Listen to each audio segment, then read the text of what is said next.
Hi, this is John Rowland with Highland Park Lapidary, and what I'm going to show you right now is how to retip a diamond. It can be a diamond sphere grinding cup, or it can be a diamond core drill.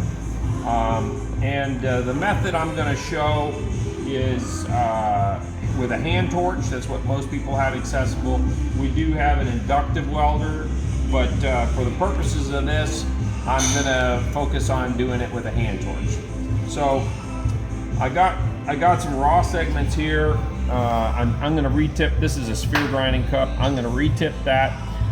The first thing you do is you find your smoothest side on your segment. If you got a little bit of a burr or something on there that might keep it from sitting flat, I just grab an old file and beat it down until I got a nice flat surface, so when I set it on the edge of my cup, it's not rocking all around. Now in this particular cup, I'm going to put 4 segments.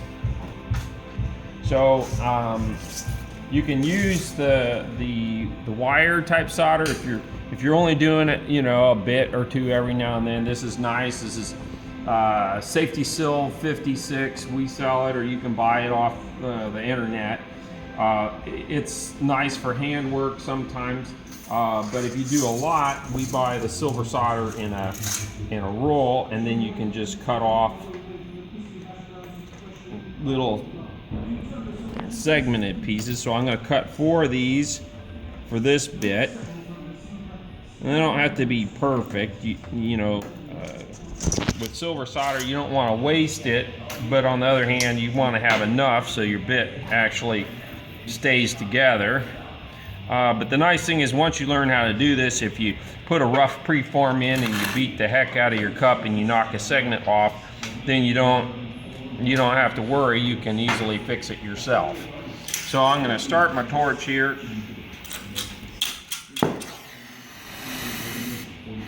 My sparker's just about done, so I'm having to push on it kind of hard to get there. I don't need too hot of a tip. That's probably just a hair more than I need. So everybody gets a little bit of their technique. What I like to do is I like to heat the segment first, just a little bit, not crazy. I dip it in my flux, and then I set it on my silver solder, and then I tap back in until I get some flux on the bottom. It's nice, or if it's powder.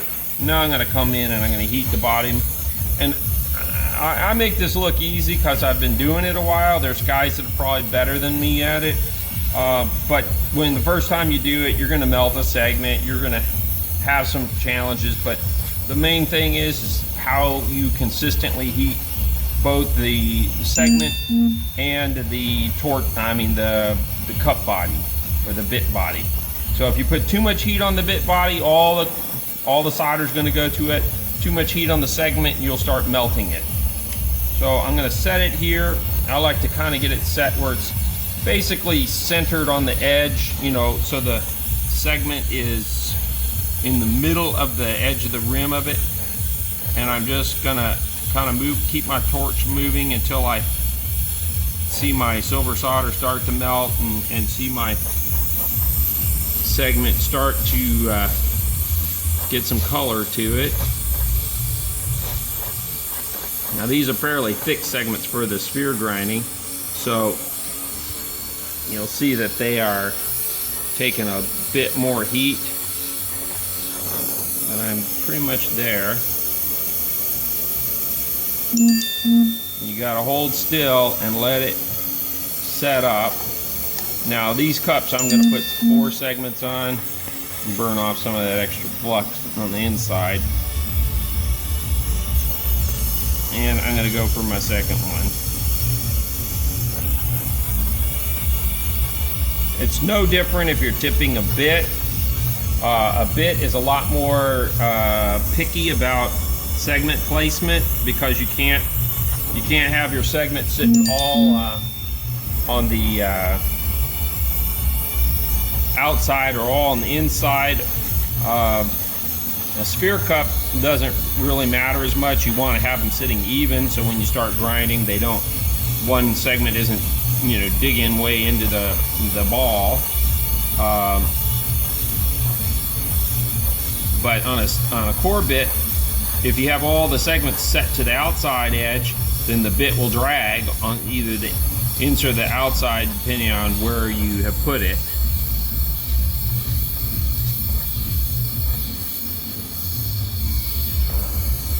Alright. What's nice about the inductive welder is that the whole heating process, if I feel like I moved it just before it's set, I'll put a little bit more heat on it to make it reflow.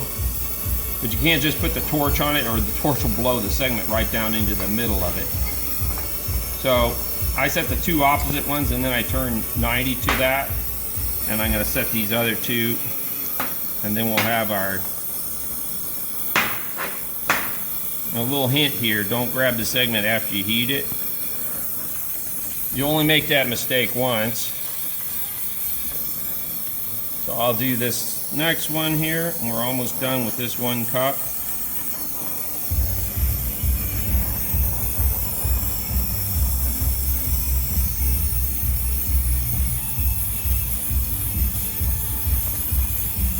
Big thing is you don't stop, just leave your torch on something. You set in one spot, it'll just start melting the crap out of it. And you can actually ruin a segment completely.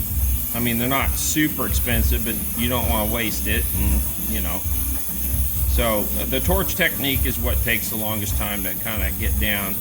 Once you do a good bit of it, it gets kind of natural.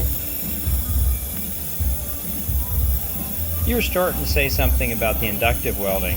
The inductive welding is real nice because you can heat up your piece and finish your weld joint in about 5 seconds, because it uses a copper coil. Dinner time's almost here. I'm getting shaky. I need some food.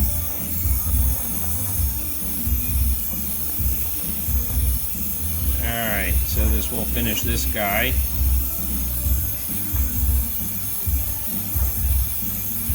As you can see, it's really nothing magical about it. It just taking some time and learning the torch technique.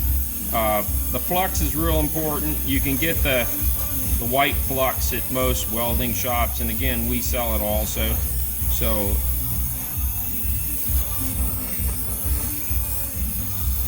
you see, I'll put flux on both the segment and on the bottom of that silver solder, so when I set the silver solder down on the cup, it's got flux on it as well.